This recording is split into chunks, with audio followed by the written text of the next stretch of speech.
Happy Sunday, everyone. In today's video, we're going to talk about Ripple Labs and IPO action. We're also going to talk a little bit XRP price.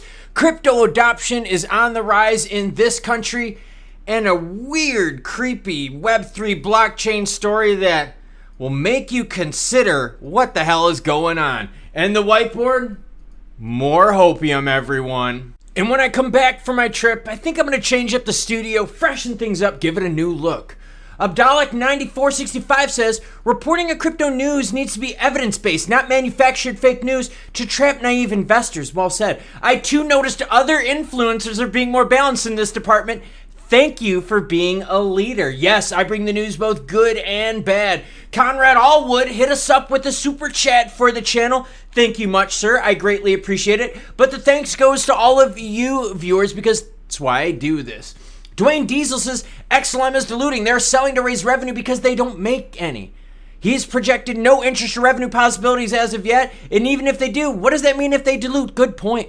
Because if they keep adding to the circulating supply but demand isn't there, well, that's going to cause downward pressure. Bitcoin sitting at 25,878, ETH 1633.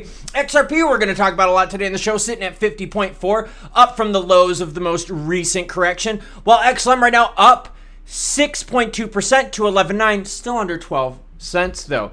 Bank of Canada interest rate, when is that going to happen? Well, they're announcing it September 6th. Thank you to Reverend Funky for sharing that to me. 10 Eastern time. Got about 11% of you viewers out there who are Canadian. Also picked up 2 new channel members, Trigger Happy Matt and Axolotl Life Aquatics, both joining the channel. Thank you much. We appreciate it. Starknet upgrade leaves 550,000 inaccessible. Look, you want crypto Web3 to moon? You want institutional money to get in? We have to fix some of the shit that I'm about to share with you. And seriously, you cannot make this crap up. The wallets that did not upgrade in time will lose their assets, a Starkware customer support representative said on Discord to an individual wondering why they couldn't access their crypto anymore. The company had been urging users to upgrade their wallet software for months, but not everyone expected did it, which means they lost their money.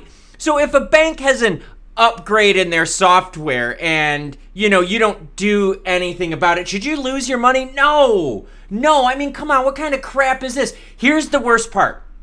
All right, this is where it gets shady AF. And seriously, you want crypto to get big? You wonder why institutions and venture capitalists aren't getting involved? Well, this is why.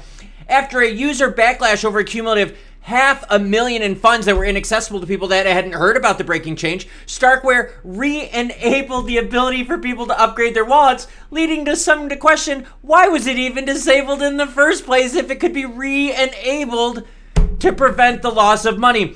Or were they trying to pocket that 500,000 for themselves? Come on now. People are like, yo, banks have shady fees. That's a shady as shit fee right there. Crypto adoption is rising in Turkey. Got a good stat for you. See? News both good and bad. That's why you hit the subscribe button. Because like the commenter said, all these news articles are based on facts. Over the last year and a half, adoption has increased from 40% to 52% for the Turkish population. Qcoin, the largest crypto exchange in the world, collected this data based on a survey of 500 people. Not that big of a survey, but hey, we'll take the data, which analyzed in their latest Understanding Crypto user reports. As always, any article you see in this video and all my other ones will be linked in the description below. Welcome to read the rest of it. Pretty cool though. But will Turkish adoption boost price? I don't know. They're not that much of an economic powerhouse. Ripple's IPO outlook. Wall Street expert sees 140,000 potential for a 10,000 investment. We're going to have to yank the old, I don't know, Wall Street expert thing because they're basing the IPO on the current price of XRP. That has nothing to do with the company's IPO. Nothing at all. The IPO is going to have to do with the company's valuation. Ripple Labs' valuation is not based on the price of XRP. Those are two totally different things. But this is where shit gets really messed up, and this is what I have to share with you. Deaton. All right, I know how some of y'all are like, Klaus, look, you're negative on crypto, but what about all you Deaton simpers out there, right? What if Deaton says an IPO is not going to happen? Listen to this. This is from Deaton. It says, I have zero insider information. With that said, let me tell you that at the moment, the Ripple proper party, there won't be an announcement of a settlement. Here's why. There won't be an announcement of an IPO either. Who approves an IPO? That's right, the SEC. The SEC isn't going to approve an IPO when they're seeking a permanent injunction against Ripple related to future sales of XRP during the remedies phase of litigation. Come on, that's what I've been telling everyone. They're not going to announce an IPO. Oddly enough, it seems though that they're going to try to drum up some hopium news here at the end of the month, maybe to pump the price before they dump another Billy on the market. But for real, this is coming from Deaton. So don't get mad at me, get mad at Deaton, you simpers. Now those of you that are smarter like dude, they wouldn't be doing an IPO anyways, because you're right, the SEC would approve it, and they're not going to approve it because they're already going after him in court. Here's where I want to share with you something, and here's where it gets important. They are seeking a permanent injunction against Ripple related to future institutional sales, which means they wouldn't be able to fund themselves anymore through the release of XRP to the market. That is what the SEC is hoping for. Here we go. Deaton also said this: the only way Ripple and the SEC would ever settle before the end of the year is if Judge Falia grants the Coinbase MTD or partially grants it, finding token sales and exchange in a blind bid-ask transaction not to fall under U.S. securities laws. So even Deaton is out here saying, guess what? You're going to hear hopium bullshit regarding a settlement. You're also going to get hopium bullshit regarding an IPO. And you know what Deaton's saying? Neither are going to happen. Now, we've already seen the likes of Zach Rector out there talk about, yep, more hopium. This is going to be an IPO party. Come on. Even Deaton's getting tired of this bullshit because Deaton is starting to see the overpromising and hype monsters out there are causing declines because they're not meeting the expectation of the hype. Why is this a big deal for Deaton? Because Deaton owns a shitload of XRP. So he's like, yo, if these hopium monsters out there and these hype princesses out there are trying to pump it up on fake news, it's just causing more damage. So even Deaton is striking back, just like this channel has been for a while. Now, the majority out there are smart and you understand what's going on.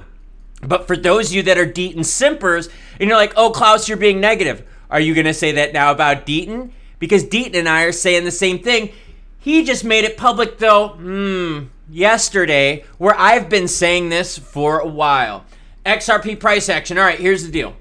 ETF pump, we didn't get anywhere. We've erased the Torres action, but we're above 50 cents. People have been asking me, Klaus, where are we going to have chances to make money this month on the next pump? Several of you out there have said, hey, look, all I'm looking for is a 55 to 58 cent position so that I can exit, make a little bit of scratch, line my pockets with green, and be good to go.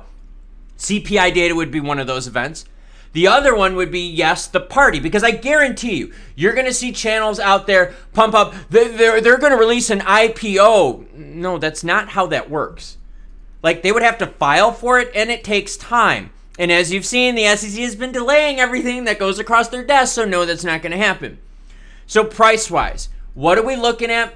Honestly, not going to be looking at much action because CPI data, yeah, it might move the market, but I don't think it's going to move it dramatically unless we get super, super low numbers. Now, if we get real high CPI, going back down sub 50. Easily going back down sub 50. But I could easily see near the end of the month those hopium pumpers and hopium machines out there drumming up shit about this proper party being a settlement party. We're going to stick it to the SEC. We're going to have a party. You didn't even win the case yet. And as I shared with you, as Deaton even said, they are seeking a permanent injunction against Ripple related to future institutional sales of XRP. Yeah. What are you celebrating? That's like you're celebrating on the first lap of a 4-lap race. No, you celebrate after you cross the finish line, after your results have been validated. And we still haven't heard anything about what everyone, the interlocutory appeal. Now, that could definitely give a pump to the price. But will the pump last? Let's take a look at history. Torres pump didn't last. Hold on, everyone. We're going to do more. You see this? The ETF news here didn't last. Let's zoom out just a little bit more. The summary judgment news didn't last. The U.S. bank default action didn't last. Here's summary judgment news right here. So even if we get it, it would be what everyone, a pump and dump. You know, there comes a time in every man's life where he's got to just say, you know what, enough with the bullshit and let's get to facts. And that's why this channel is growing so fast. Last month, August, was one of the biggest sub months I've had in months and months and months. Why? Because more people are seeing through the crap out there. Hopium is seriously damaging. Channels like Zach Rector, ERAG, and all that kind of crap, all they're doing is creating expectations that are way up here, way unrealistic. And when the news comes out, right, the pumps only go to here, and then people realize, oh, you mean the news is fake hopium crap? Yep, then it goes even lower. Seriously, we erased the Torres action. And I was the channel out there telling you that the Torres action wasn't going to hold, and I got ripped for it. So guess what I get to do? Get to put a smile on my face and say, oh, are you now going to come back to the channel? Because a lot of you watching know exactly what I've been talking about, and a lot of you are super smart. And I'm thankful for it because you've been lighting up the comments, and I've been sharing them because they've been great ones. So, more hopium is coming. So if you want some exit liquidity, some pump news to get out to line your pockets with short-term green, it's probably going to be your chances. Now, if you want to know what the rest of the big dates for the month of September is, boom, that's this right here. If you want to see what I'm expecting price-wise for XRP in the next couple of years, that's this video right here. Boom! Bullish, boom! Sunshine and rainbows, boom! What am I doing? I'm recovering because I did a job with my son this morning. That's right. I do some fun stuff with my son. You cool cats, though, are going to have a great rest of your day, and I'll catch y'all later.